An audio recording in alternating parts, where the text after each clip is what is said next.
and thought I'd have a bit of a short video today just to show some older restorations.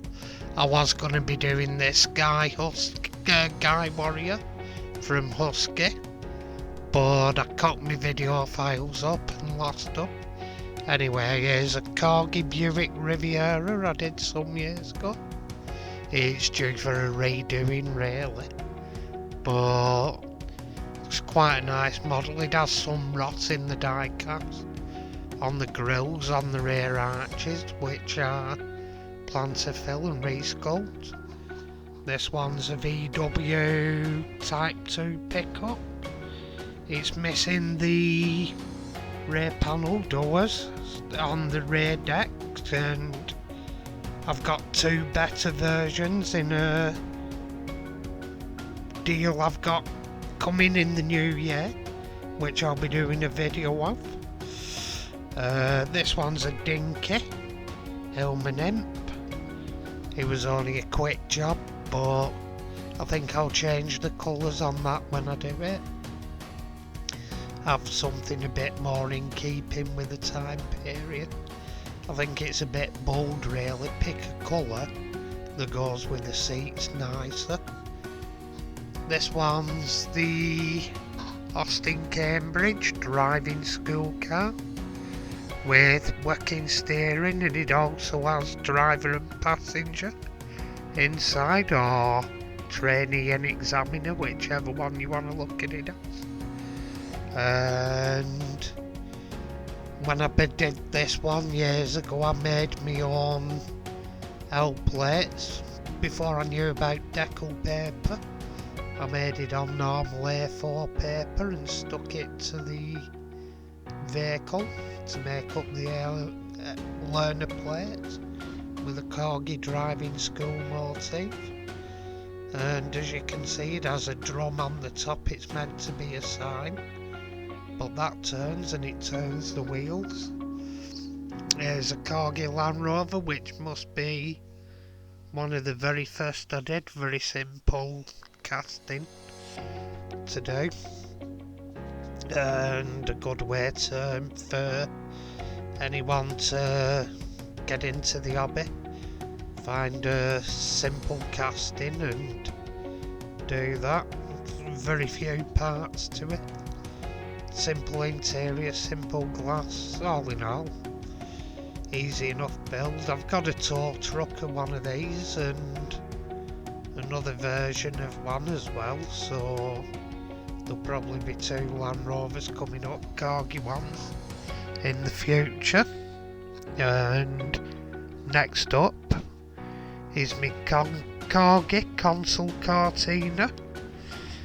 And this one I'll probably not redo, because the colour is actually from a spray can from an old car I had. It was a VW Jetta, so that one's a VW Jetta colour. I forget the name they give it, but it was a Jetta GLI I owned, which was the basically boot-lidded model of the Volkswagen Golf GTI, a Volkswagen Rabbit to those in the States, and it's quite a nice resto really, that one. Here we have a Jaguar, and it's in the Fire Chief's guise, which I'd like to redo that and make it look a lot nicer.